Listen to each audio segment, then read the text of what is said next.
मित्रों, आज का इसलिए भारतीय जनता पार्टी ने पूरे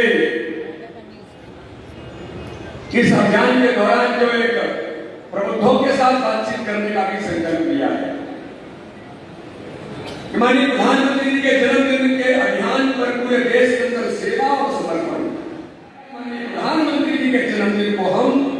सेवा और समर्पण के तौर पर इस देश के अंदर मनाएंगे। यहां बैठे हुए जितने भी वरिष्ठ कार्यकर्ता हैं या बहुत लोग ऐसे हैं जिन्होंने भारतीय जनता पार्टी को सींचा है, जिन्होंने भारतीय जनता पार्टी को अपने सर से खड़ा किया है और जिनका नाम मैंने मंच पर उल्लेख किया कि डॉक्टर संध्यारायण जटिया एक ऐसे व्यक्तित्व हैं, ऐसे संस्कृत के विद्वान हैं कि उनके सामने मैं तो बहुत छोटा हूं,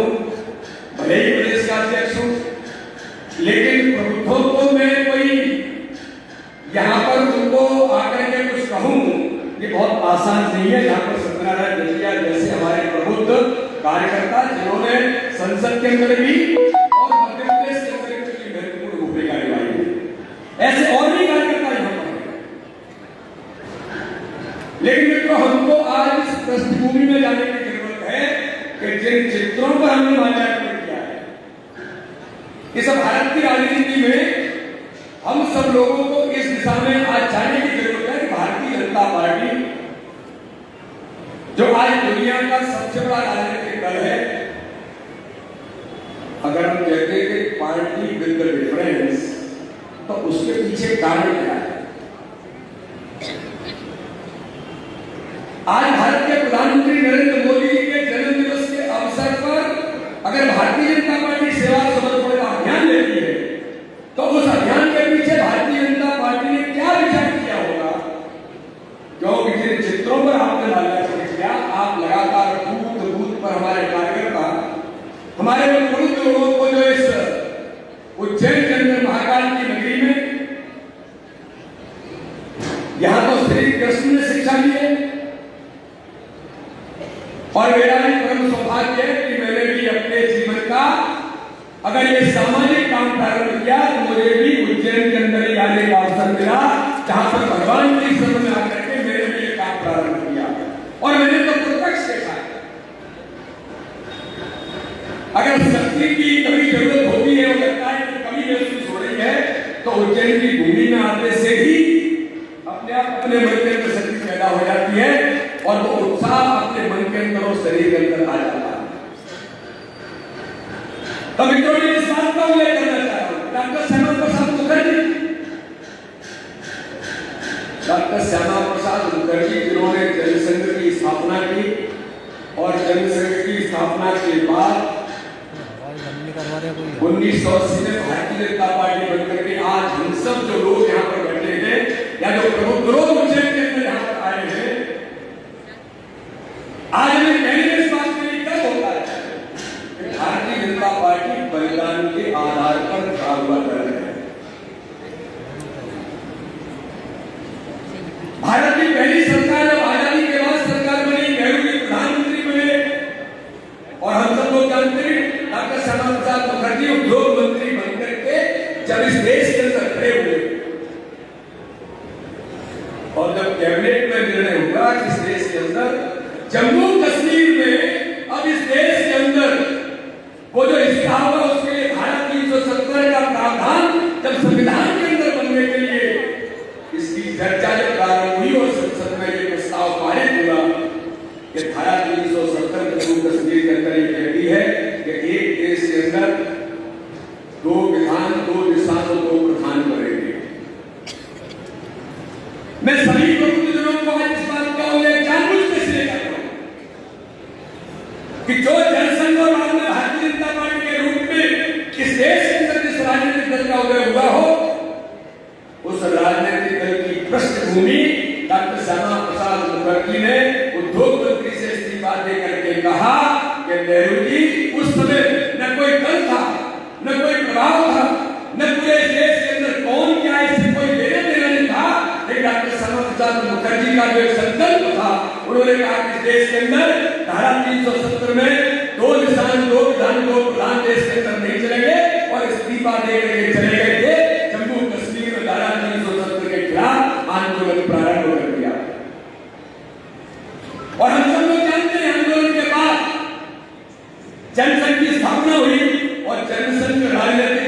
तौर पर काम करने का स्थापना होने के बाद डॉक्टर श्यामा प्रसाद मुखर्जी जेल के अंदर चले गए और जेल में जाकर के डॉक्टर श्यामा प्रसाद मुखर्जी का धारा 370 को लेकर के बलिदान हुआ। यह भारतीय जनता पार्टी की पृष्ठभूमि कि धारा 370 को लेकर के डॉक्टर श्यामा प्रसाद मुखर्जी का बलिदान हुआ और बलिदान के बाद जनसंघ की स्थिति के साथ इस देश के अंदर जब आगे बढ़ा तो मुझे वो बात आया जो नेहरू जी ने उस समय इस देश के अंदर कहा। मुझे लगता है कि प्रमुखों के सामने भी और भारतीय जनता पार्टी के कार्यकर्ताओं के सामने भी उसका उल्लेख इस अवसर पर करना मैं जरूर आवश्यक मानता हूं कि उस समय के तत्कालीन प्रधानमंत्री नेहरू जी ने कहा था कि डॉक्टर श्यामा प्रसाद मुखर्जी आपने जो जनसंघ खड़ा किया है मैं इस जनसंघ को देश के अंदर कुचल करके रख दूंगा। तब डॉक्टर श्यामा प्रसाद मुखर्जी ने जेल के अंदर से जो कहा था वो इस देश के प्रमुखों के लिए आज के समय के लिए प्रासंगिक है। भारतीय जनता पार्टी के कार्यकर्ताओं के लिए डॉक्टर श्यामा प्रसाद मुखर्जी ने कहा नेहरू जी मुझे एक और नहीं पता आप जनसंघ को कब कुचलेंगे और कैसे कुचलेंगे, लेकिन एक बात मैं विश्वास से कहता हूं कि इस देश के अंदर जिसके दिमाग में जनसंघ को कुचलने का विचार आया है हम इस देश के अंदर उस विचार को समाप्त कर देंगे और वो विचार इस देश के अंदर ये वो भारतीय जनता पार्टी जो पंडित दीनदयाल उपाध्याय ने चित्र पर आत्मनाट्य किया है। अभी 25 तारीख को उनकी जन्म जयंती का भारतीय जनता पार्टी ने पूरे देश के अंदर बूथ पर कार्यक्रम किए। पंडित दीनदयाल उपाध्याय वो व्यक्तित्व है एक छोटे से गांव में एक ऐसे झोंपड़ी में रहने वाला व्यक्ति, एक इतने गरीब घर का व्यक्ति जो झोंपड़ी में रह करके जिसने इस देश को इतना बड़ा राजनीतिक विचार जिसको एकात्म मानव दर्शन के आधार पर जिसको हम जानते हैं कि दुनिया के अंदर कैपिटलिज्म पूंजीवाद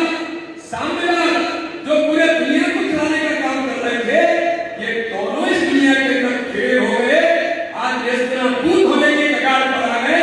लेकिन इस दुनिया को राजनीतिक तौर पर जिसने विचार किया एकात्म मानववाद उसके आधार पर हमें गर्व होता है। एक झोंपड़ी में रहने वाले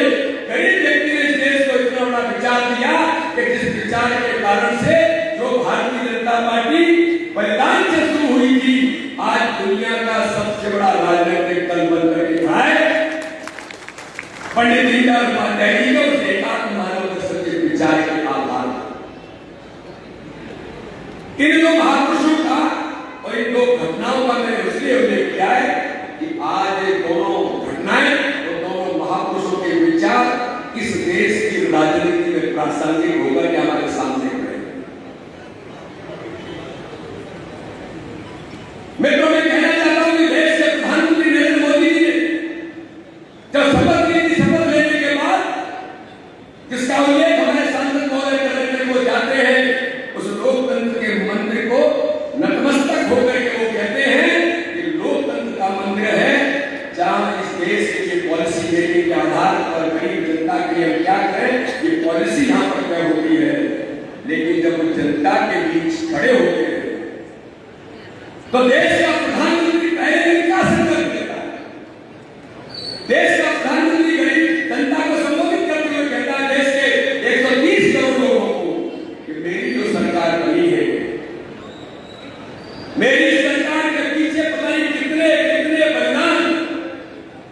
पता नहीं कितने लोगों ने इस विचार के लिए आहुतियां दी है, कितने लोगों ने इस विचार के लिए अपना समर्पण किया है। उन लोगों के कारण और भारतीय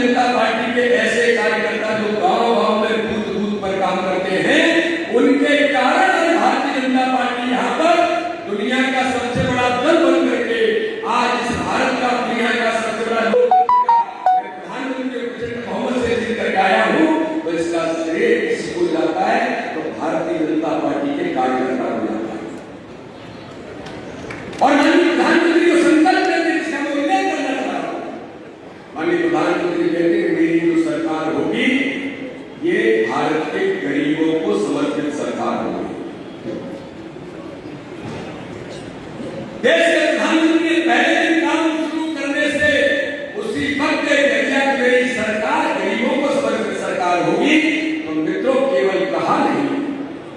अगर माननीय प्रधानमंत्री जी के 2014 के कार्यकाल और मोदी 2 कार्यकाल के बारे में हम देखने का प्रयास करते हैं तो हमें गर्व होता है कि भारत के प्रधानमंत्री ने जो कहा कि पंडित दीनदयाल उपाध्याय जी जब वो नगराज चंद्रभान के अंदर गए थे, नगराज चंद्रभान के अंदर उनके गांव में स्मारक में देख करके जब वहां पर खड़े होकर देखते कि झोपड़ी का चित्र बना है, वो झोपड़ी किसकी है? वो पंडित दीनदयाल उपाध्याय के घर की झोपड़ी है। प्रधानमंत्री देख करके भावुक हो जाते, मीडिया देश का देखता है कि प्रधानमंत्री भावुक क्यों हो गए, तो वो देखते कि झोपड़ी का चित्र है जिसमें पंडित दीनदयाल उपाध्याय रहते थे। उसी दिन से मित्रों में इस बात का उल्लेख करना चाहता हूं, उसी दिन से माननीय प्रधानमंत्री ने तय कर दिया कि जिस विचार पर इतना बड़ा दल बना है उसका मैं प्रधानमंत्री बनाऊं। तो इतना गरीब व्यक्ति जिसने भारतीय जनता पार्टी को खड़ा किया है, आज से मैं संकल्प लेता हूं कि देश के अंदर कोई भी गरीब झोपड़ी में उनकी छोड़ नहीं रहेगा। प्रधानमंत्री आवास योजना उसी गर्व से निकल जाती है और मित्रों में गर्व होता है। आज भारत के अंदर करोड़ों करोड़ लोगों को जिनने कभी कल्पना नहीं की हमें अपने सर पर छत मिलेगी, प्रधानमंत्री आवास योजना में उनको अपना घर मिलने का अधिकार भारतीय जनता पार्टी की सरकार माननीय प्रधानमंत्री नरेंद्र मोदी ने दिया है। केवल गरीबी हटाने का नारा नहीं दिया, अरे इस देश के अंदर गरीबों को भी अपने घर में रहने का सुख प्राप्त करने का उनको भी अधिकार है। जो साम्यवादी कहते थे लेकिन वो कभी जमीन पर नहीं पार पाए, जो पूंजीवादी कहते थे कभी जमीन पर नहीं पढ़ पाए, लेकिन डॉक्टर साहब प्रसाद मुखर्जी और दीनदयाल उपाध्याय को विचार को एकांत मानव दर्शन के आधार पर प्रतिपादित हुआ, उसको जमीन पर उतारने का काम भारत के प्रधानमंत्री नरेंद्र मोदी जी ने कि हर गरीब को अपने स्वयं के मकान में जो अंतिम छोर पर गांव में रहता है उसको भी अपना अधिकार है, उस अधिकार को देने का काम भारतीय जनता पार्टी की सरकार ने किया है। पार्टी का डिफरेंस, हमने केवल गरीबी हटाने का नारा नहीं दिया, हमने लोगों को जीवन कैसे बदलेगा ये माननीय प्रधानमंत्री ने जो गरीब कल्याण के लिए काम करी सरकार, गरीबों को समर्पित सरकार होगी, पहला निर्णय माननीय प्रधानमंत्री ने किया। मित्रों मैं पूछना चाहता हूं, आज इस देश के अंदर 50% से ऊपर हमारी आबादी महिलाओं की, गरीब माताओं बहनों की, इस आबादी के अंदर जहां पर लोग कहते हैं 70% लोग गांव के अंदर रहते हैं, गांव के अंदर मेरी माताएं बहनें यहां पर इतनी बड़ी संख्या में बैठी,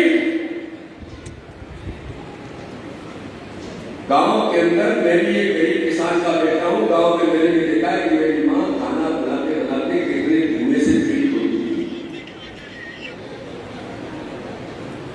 लेकिन आजादी के 50 साल बाद, 55 साल बाद इन्होंने 60 वर्षों तक राज किया इस पर, लेकिन उस गरीब मां की चिंता, डॉक्टर्स कहते हैं, हमारे एक्सपर्ट कहते हैं कि जो मां लकड़ी पर खाना बना करके धुएं से पीड़ित होती है, इस देश के अंदर उनके क्या हाल बनते हैं, आजादी के इतिहास के बाद आज तक कभी किसी ने इसकी चिंता नहीं की थी। क्यों? क्योंकि गरीबी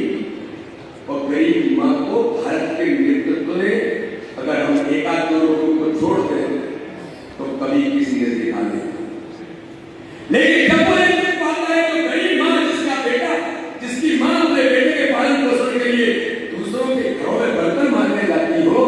जो स्वयं लकड़ी पर खाना बना करके अपने बेटों को खिलाती हो, जैसे हम में से बहुत है लोग खाते रहे होंगे, हमने वो दर्द देखा। माननीय प्रधानमंत्री ने उस गरीब मां का दर्द देखा, किसको कितनी पीड़ा होती है जब गरीब का बेटा, जिसने उस पीड़ा को देखा है, जब वो प्रधानमंत्री बनता है तो हमें गर्व होता है उन मां के दर्द को लेकर के। भारत के प्रधानमंत्री कहते हैं कि जिस देश के अंदर गैस कनेक्शन देने में सांसदों विधायकों की सिफारिश रखी, जिस घर के अंदर गैस कनेक्शन होता था लोग कहते थे बड़ा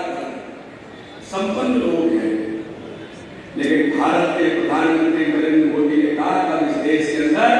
कोई भी गांव से लेकर के शहरों तक कोई भी गरीब मां ऐसी होगी जो लकड़ी पर खाना बनाएगी। उज्ज्वला योजना इस गर्व से, इस विचार से निकलती है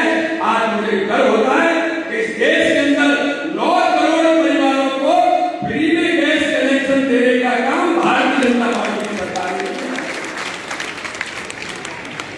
लोगों का जीवन स्तर बदलना चाहिए। हमने गरीबी हटाने का कारण दिया, गरीबों का जीवन बदलने का अभियान किया। मैं तो एक बात और मैं करना चाहता हूं कि माननीय प्रधानमंत्री ने यहां पर मेरे साथी सांसद मीडिया के माध्यम से कभी आपने सुना होगा, माननीय प्रधानमंत्री ने कहा कि देश के सारे सांसदों को कहा कि इस देश के अंदर अपने अपने क्षेत्रों में अगर कोई मां बहन कोई बेटा परिवार का गरीब व्यक्ति बीमार होगा है उस बीमारी के लिए अगर लाख 2 लाख रुपए चाहिए तो आदमी कहां जाएगा?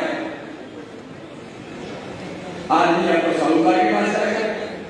कुछ गिरवी रखेगा और डॉक्टर इतने संवेदनशील नहीं बचे तो वो डॉक्टर कहते कि नहीं लाख रुपए लगेंगे अगर तुम्हारा ऑपरेशन फ्री में करूंगा। संवेदनशीलता चाहिए, होनी ही चाहिए, लेकिन समाज का स्वरूप है। तो माननीय प्रधानमंत्री कहते वो गरीब कहां जाएगा जिसको लाख 2 लाख रुपए की जरूरत है। आजादी के इतिहास के बाद मैं जो प्रमुख लोग हमारे बैठे मैं उन्हीं से कहना चाहता हूं वो मंथन इस बात पर करें कि आजादी के 55 साल वर्ष जिन्होंने राज किया उन्होंने कभी विचार नहीं किया कि गांव का गरीब व्यक्ति अगर उसको इलाज के लिए पैसे चाहिए तो कहां से लाएगा। और इनके मन में दर्द था तो आपने आज तक कोई विचार नहीं किया। लेकिन जब गरीब का बेटा देश का प्रधानमंत्री नरेंद्र मोदी बनता है तो मुझे गर्व होता है। माननीय प्रधानमंत्री कहते हैं कभी देश के अंदर कोई भी गरीब ऐसा नहीं होगा जिसको स्वास्थ्य और मेडिकल की सुविधा की जरूरत होगी वो किसी साहूकार के पास नहीं जाएगा। साहूकार के तौर पर उसकी जेब में आयुष्मान भारत का कार्ड होगा जो 5 लाख रुपए का फ्री में इलाज करने का अधिकार देता है। अधिकार ये भारतीय जनता पार्टी की सरकार है। ये प्रधानमंत्री नरेंद्र मोदी के नेतृत्व में काम करने वाली सरकार है। ये पंडित दीनदयाल उपाध्याय उस सपने को पूरा करने वाली सरकार। इन बातों को मैंने इसलिए किया सभी सांसदों को मैंने प्रधानमंत्री ने कहा अपने क्षेत्र में ध्यान चलाओ, कोई भी गरीब ऐसा नहीं बचना चाहिए जिसको जरूरत है तो 5 लाख रुपए तक का फ्री में इलाज कराने का उसको अधिकार है। और अभी तक नई व्यवस्था माननीय प्रधानमंत्री ने 3 दिन पहले जारी की है, हेल्थ आई कार्ड जारी कर दिया। अगर कोई व्यक्ति उस हेल्थ आई कार्ड के अंदर जाएगा आप डॉक्टर को दिखाएंगे तो आपके मेडिकल का पूरा ब्यौरा उस आई कार्ड के अंदर सामने होगा डॉक्टर के इनको क्या बीमारी थी, कौन सी चीजों की कमी थी, आज इनको क्या जरूरत है। ये अभियान माननीय प्रधानमंत्री ने पूरे देश के अंदर चलाया। और इसलिए मैं कहना चाहता हूं कि भारतीय जनता पार्टी की सरकार केवल गरीबी हटाने का नारा नहीं, गरीबों के जीवन स्तर को बदलने का काम कर रही है। शहर का मकान है, घर में गैस कनेक्शन पर खाना बनता है। इस देश के अंदर अगर किसी को हेल्थ की जरूरत है तो 5 लाख रुपए तक का फ्री इलाज कराने का अधिकार भारत के प्रधानमंत्री नरेंद्र मोदी ने किया है। ये लोगों के जीवन बदलने की कहानी है। मैं तुम्हें कहना चाहता हूं इस देश के अंदर भारत के प्रधानमंत्री नरेंद्र मोदी जिस दिन शपथ लेने के बाद उन्होंने गरीबों की जो बात कही थी उन्होंने कहा इस देश का इतिहास क्या कहता है। भारत के प्रधानमंत्री थे, भारत के प्रधानमंत्री राजीव गांधी कांग्रेस के प्रधानमंत्री बड़े ताकतवर प्रधानमंत्री थे, बड़े टेक्निकल प्रधानमंत्री थे। वो कहते थे कि 1 रुपया हम दिल्ली से भेजते हैं गरीब के लिए तो 85 भ्रष्टाचार में चला जाता है, 15 पैसे उस गरीब के खाते तक पहुंचता है।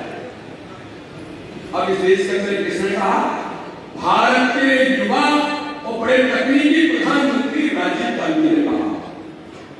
मैं सभी प्रमुखों के सामने इस बात को इसलिए रखना चाहता हूं,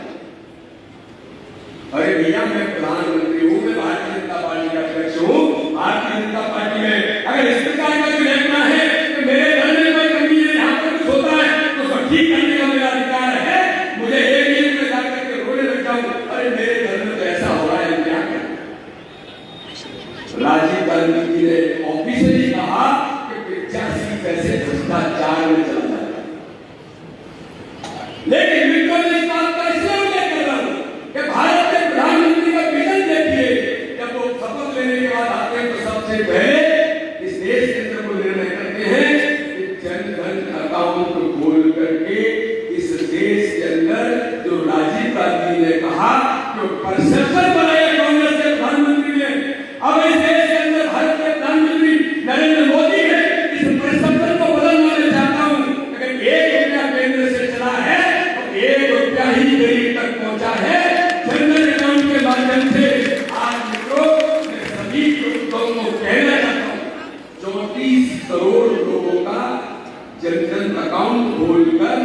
माननीय प्रधानमंत्री ने भ्रष्टाचार पर जीरो टॉलरेंस ला करके खड़ा कर। मैं मीडिया के लिए करते हूं, यहां पर समाज के बारे में सोचने वाला वर्ग बैठा है। ऐसा कौन सा प्रधानमंत्री देश के अंदर हुआ इस प्रधानमंत्री ने कहा, लोग रास्ता निकालते हैं कि पैसा किस रास्ते से आए तो कैसे इसका हिसाब किया जाए। एक प्रधानमंत्री ऐसा बनता है कि इस पैसे को जो गरीब को दिया जाता है,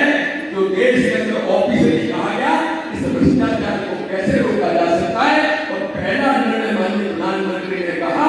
जनधन अकाउंट खोलो, और जनधन अकाउंट के बाद अब इस देश के अंदर कोई भी चोरियां नहीं है। मैं पूछना चाहता हूं, आज इस देश के अंदर चाहे केंद्र की योजना हो, चाहे मध्य प्रदेश के मुख्यमंत्री शिवराज सिंह चौहान ने इस स्कीम को लागू किया हो, अगर किसानों के खाते में 6,000 रुपए माननीय प्रधानमंत्री डालते हैं तो एक क्लिक होता है, देश के किसानों के खाते में 6,000 रुपए सीधे किसान के खाते में जाते हैं। कोई बिचौलिया नहीं होता है, कोई दलाल नहीं होता है। भारत के प्रधानमंत्री नरेंद्र मोदी ने बिचौलियों और दलालों की व्यवस्था देश के अंदर समाप्त कर दी। ये भारतीय जनता पार्टी की सरकार है। पार्टी का रेफरेंस कि ट्रांसपेरेंसी अपने शासन के अंदर कैसे आएगी, जो शब्द गुड गवर्नेंस कहा जाता है, तो गुड गवर्नेंस केवल घुटनों में बैठ करके सेमिनार करने के लिए नहीं। गुड गवर्नेंस प्रधानमंत्री ने इस रूप में देश को देने का प्रयास किया। इस देश के अंदर जनधन अकाउंट खोल करके सबसे पहले व्यवस्था सुनिश्चित की जाए कि गरीबों के साथ किसी प्रकार का इंजस्टिस न हो, क्योंकि मेरी सरकार गरीबों को समर्पित सरकार है। मित्रों, आज मैं कहना चाहता हूं, इस देश के अंदर आजादी के बाद और आजादी से पहले इस देश के महान क्रांतिकारी, इस देश के अंदर महात्मा गांधी को जिस रूप में लोग देखते हैं, दुनिया के अंदर महात्मा गांधी को लोगों ने जिस रूप में देखा, महात्मा गांधी के विचार को लोगों ने जिस रूप में देखा, मैं तो कहूं तो लोगों को आज इस बात के लिए उनके दिमाग में इस बात को बोलना चाहता हूं। मीडिया के मित्रों से कहना चाहता हूं कि कभी आप कांग्रेस के मित्रों से पूछे, आजादी के बाद आपने 55-60 वर्ष काम किया, जिनके नाम पर आपने इस देश के अंदर राजनीति की, जिनके नाम पर आज भी आप देश के अंदर अपने साथ जोड़ करके इस देश के अंदर बने रहना चाहते हैं, आपने गांधी के विचारों को कहीं 0% भी इंप्लीमेंट इस देश के अंदर किया था। लेकिन वो भारत का प्रधानमंत्री नरेंद्र मोदी बनता है, जो मुख्यमंत्री थे गुजरात के अंदर, तब भी गांधी और सरदार पटेल के विचारों पर वो उस अपने शासन व्यवस्था के अंदर इंप्लीमेंट करने का काम करते थे। और जब वो भारत के प्रधानमंत्री बनते थे तो वो झाड़ू उठा करके कहते हैं कि स्वच्छता का अभियान भारत के अंदर चला। ये सपना मानी महात्मा गांधी ने इस देश के अंदर देखा कि दुनिया के अंदर भारत की छवि बहुत गंदी है, इस छवि को बदलना है तो भारत को स्वच्छ बनाना है। गांधी जी सपना देखते देखते चले गए।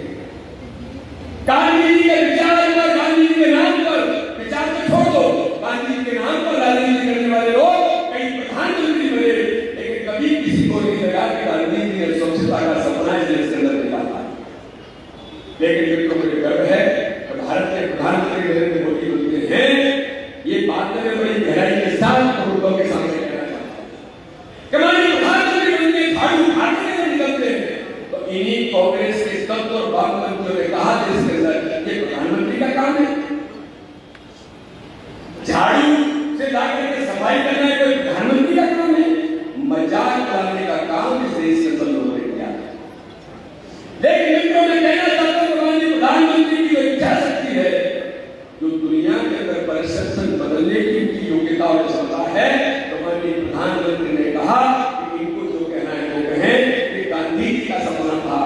गांधी ने इस विचार को दिया था, मैं इस विचार को जमीन पर उतारने का काम करूंगा। और आज जिनको मुझे डर होता है कि जो दुनिया के लोग कहते थे कि भारत गंदा देश है, माननीय प्रधानमंत्री ने मेरे उन बंधुओं के साथ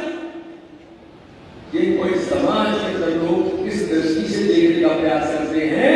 इस देश के अंदर माननीय प्रधानमंत्री जी ने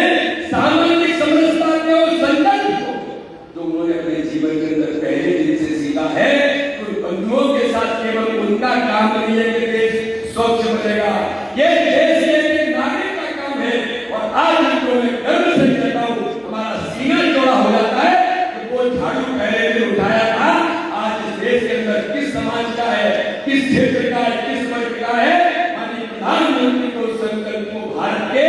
130 करोड़ लोगों ने अपने जीवन के अंदर अपना करके स्वच्छता का अभियान चलाया और भारत दुनिया के अंदर स्वच्छ देश बनकर स्वच्छ देश दुनिया के अंदर लोग, मैं तो खजुराहो का सांसद हूं, दुनिया के टूरिस्ट आते हैं, आप देखिए क्या प्रशंसा बदला है। लोग कहते हैं कि साहब अब लोगों को लगता है कि भारत बहुत अच्छा है। माननीय प्रधानमंत्री ने इस बात को जोड़ करके कहना चाहता हूं, कई प्रकार के लोग इस देश के अंदर जब कुंभ इलाहाबाद के अंदर होता है, कुंभ के अंदर माननीय प्रधानमंत्री जब स्नान करने के लिए जाते हैं तो वो क्या करते हैं? मैंने कहा हमने केवल सपना नहीं देखा, गांधी जी के सपने को स्वच्छता के तौर पर जीवन में उतारा है, तो डॉक्टर हेडगेवार ने उस सपने को जो उन्होंने हमारे स्वयं को दिया कि सामाजिक समरसता के आधार पर ही देश आगे जा सकता है, ये भेद जो उन्होंने फूट डाल करके इस देश पर राजनीति की, इस परसेप्शन को भी बदलने की जरूरत है। हम सब मिलकर के इस देश को आगे ले जाएंगे। तो माननीय प्रधानमंत्री कुंभ में स्नान करने से पहले क्या कहते थे? मैं पहले कुंभ के अंदर उन लोगों के साथ जाऊंगा जो कुंभ के स्वच्छता के अभियान का जिनके हाथ में जिम्मेदारी है, मेरी जिम्मेदारी निभाकर उन सफाई कर्मियों के साथ जाकर के मैं उनके साथ काम करूंगा। माननीय प्रधानमंत्री झाड़ू उठाते हैं और स्नान करने से पहले उन हमारे सफाई कर्मियों के साथ कुंभ का स्नान करने से पहले जाके सफाई करते हैं। और सबसे बड़ी बात कि उन सफाई कर्मियों के चरण धो करके अपने माथे से लगाते हैं। ये भारतीय जनता पार्टी का सामाजिक समरसता का संकल्प नहीं, उस संकल्प को जमीन पर उतारते हैं, उनके साथ बैठ करके खाना खाते हैं। केवल कोई धार्मिक अनुष्ठान नहीं, ये सामाजिक नहीं व्यक्ति। मैं पूछना चाहता हूं लोगों के सामने, भारत के अंदर ऐसा कौन सा प्रधानमंत्री हुआ कि जिसने उस विचार को जमीन पर प्रतिपादित करने के लिए अपने जीवन के अंदर इसको अपनाया है? सामाजिक समरसता केवल नारा नहीं, सामाजिक समरसता का विश्वास समाज में जागृत करने का काम माननीय प्रधानमंत्री ने किया। और मैं भी अपने मंदिर की सफाई करता हूं, मैं भी अपने स्कूल की सफाई करता हूं, मैं भी अपने मोहल्ले की सफाई करता हूं। हर आदमी से भारत को स्वच्छ बनाकर स्वास्थ्य की दृष्टि से भी ताकत देने का काम माननीय प्रधानमंत्री ने किया। मैं पूछना चाहता हूं, आज हमारे इतने प्रमुख यहां पर बैठे इस उज्जैन के अंदर के प्रमुखों के बीच मैं इस बात का उल्लेख करना चाहता हूं कि इस देश के अंदर आतंकवाद के तौर पर क्या नहीं हुआ। मुंबई के अंदर संकड़ा विस्फोट होते थे, सैकड़ों हजारों नागरिक मारे जाते थे। किसी रेलवे स्टेशन पर कोई ऐसी वस्तु तो नहीं है, इस वस्तु को मत छूना के बोर्ड लगे होते। कई आतंकवादियों ने कोई बम प्लांट को नहीं कर दिया। सार्वजनिक स्थानों पर पुलिस से काम करती थी। लेकिन भारत के प्रधानमंत्री नरेंद्र मोदी जी ने बनने के बाद यह संकल्प किया कि देश की आंतरिक और बाह्य सुरक्षा ये भारतीय जनता पार्टी की सरकार की जिम्मेदारी है। और मैं इससे पहले बात को उल्लेख इसलिए करना चाहता हूं, मैं विद्यार्थी के समय काम करता था, मैं उस समय उज्जैन में ही संगठन मंत्री था। एक नेशनल सेमिनार हुआ राष्ट्रीय सुरक्षा पर दिल्ली के अंदर, मैं भी उसमें सम्मिलित होने के लिए गया था। एक डेलीगेट के नाते से तो प्रकाश सिंह सर के director general BSF Bangladesh border security force से बांग्लादेश के बॉर्डर के इंचार्ज थे। उन्होंने खुले तौर पर उस सरकार ने कहा तुम्हें प्रबंधों को बताना चाहता हूं। उन्होंने कहा कि मैं बीएसएफ का इंचार्ज हूं, बांग्लादेश से इंटेलिजेंस आते हैं, घुसपैठी आते हैं, घुसते हैं, और यही भारत के अंदर आतंकवाद को, पाकिस्तान प्रेरित आतंकवाद को इस रास्ते से आकर के भारत के अंदर अंजाम देते हैं। जब हमको ये पता लग गया तो उन बीएसएफ के जवानों ने मेरे आदेश पर उन आतंकवादियों को कहा कि इनको मारना है। तो भारत की सरकार कहती है, रक्षा मंत्रालय कहता है कि हमारी जो ट्रीटी है 1971 की, और पाकिस्तान हमारा, बांग्लादेश हमारा मित्र देश है और मित्र देश की ट्रीटी है, वो भी नहीं जा सकता। पाकिस्तान दुश्मन देश है, बांग्लादेश की मित्र ट्रीटी इंदिरा गांधी और मुजीबुर रहमान के समय में जो साथ में हुई होगी, वो ट्रीटी चली आ रही है, और ट्रीटी के नाम पर आतंकवादी हथियारों के साथ घुसते हैं। वो कहते हैं हमारे सैनिक अपनी बंदूक को डंडे की तरह से उपयोग करें। फिर भी मैंने कहते हैं चलो ठीक है, डंडे की तरह से उपयोग करेंगे। हमने माइंड मेकअप करके कहा कि उनको डाइवर्ट करो, बांग्लादेश से आइए, पाकिस्तान में भेज देंगे। ये मैं कोई कहानी नहीं कर रहा, जो मेरे नेशनल सिक्योरिटी के सेमिनार में डायरेक्टर जनरल वहां के बीएसएफ से उन्होंने कहा कि मन की बात बोलो, तो उन्होंने कहा कि हमने पाकिस्तान में भेजना शुरू कर दिया। 3 या 4 दिन के अंदर अल्लाह बचा, मुझे कहा गया कि बॉर्डर सिक्योरिटी फोर्स से ट्रीटी के चार्ज से आपको हटाया गया। ये भारत की सरकार थी कि जो आतंकवाद के खिलाफ काम करता है, आतंकवाद के खिलाफ खड़ा होता है, उस ट्रीटी को वहां से हटा दिया जाता है। लेकिन प्रधानमंत्री नरेंद्र मोदी की सरकार में देश के अंदर होती है मित्रों, और प्रधानमंत्री कहते हैं अब इस देश के अंदर नरेंद्र मोदी की सरकार बनी है, अब इस देश के अंदर कोई आतंकवादी आंख उठाएगा, घुसने की बात को छोड़ दो, अगर आंख भी उठाने का प्रयास करेगा तो उसकी आंख जहां से उठी है वहीं पर उस आंख को फोड़ दिया जाएगा। ये भारत के प्रधानमंत्री नरेंद्र मोदी। मैं पूछना चाहता हूं मित्रों, माननीय प्रधानमंत्री जी के आज इस देश के अंदर 8 वर्ष पूरे हो गए, 7 वर्ष पूरे हो गए, 8 वर्ष चल रहा है। आप मुझे बताओ, मुंबई में विस्फोट हो रहे हैं, देश के अंदर आतंकी विस्फोट कर रहे हैं, रेलवे स्टेशन पर विस्फोट हो रहे हैं, क्योंकि लोगों को आतंकवादियों को पता लग गया कि अब देशभक्त इस देश का प्रधानमंत्री नरेंद्र मोदी है। और मित्रों, मैं गर्व से कहना चाहता हूं कि जब उरी के अंदर घटना घटती है, पुलवामा के अंदर जब घटना घटती है, तो मुझे ध्यान दें कि कटक के राष्ट्रीय कार्य समिति में हम लोग बैठे थे, माननीय प्रधानमंत्री संबोधित कर रहे थे, आतंकवादी ने हमारे सैनिकों पर आक्रमण किया था, पूरा देश के साथ पता नहीं क्या होगा, पता नहीं क्या होगा, प्रधानमंत्री क्या करेंगे। हम लोग भी एक्शन देख रहे थे, प्रधानमंत्री ने तब इस प्रकार से ठोक करके कहा कि जरूर जवाब देंगे, लोग सोचेंगे क्या होगा। लेकिन मित्रों, मुझे गर्व है कि लोगों के सामने इस बात को कहना चाहता हूं कि जब देश में हमारे सैनिकों को हटाकर करने का काम किया गया, तो माननीय प्रधानमंत्री ने हमारी सेना को इतना सक्षम बना दिया, अधिकार संपन्न बना दिया, वो ट्रीटी खत्म कर दी कि अब बंदूक गोली, अब बंदूक जो है डंडे की तरह से उपयोग नहीं होगी, और सेना को दिल्ली की तरफ देखने की जरूरत नहीं होगी। अब सेना को अधिकार होगा कि हमारे सैनिक पर किसी ने आंख उठाई है तो वो दिल्ली की तरफ देख करके उनको निर्णय करने का अधिकार होगा। सेना को अधिकार संपन्न बना करके कह दिया आप अपना निर्णय करिए, और इस प्रकार के आतंकवाद को समाप्त करने के लिए अगर हमारे सैनिकों पर हमला हुआ तो सर्जिकल स्ट्राइक से पाकिस्तान में घुस करके दुगने सैनिकों को मार करके जवाब देने का काम भारतीय जनता पार्टी के, हमारी सरकार के नेतृत्व में देश की सेना ने किया। ये वही सैनिक है, ये वही अधिकारी है, लेकिन उनको अधिकार संपन्न बनाने का काम भारत के प्रधानमंत्री नरेंद्र मोदी ने किया। सेना को किस प्रकार से तैयार किया जाए, सेना को क्या चाहिए, तो सेना को अधिकार संपन्न बनाने से लेकर के सेना को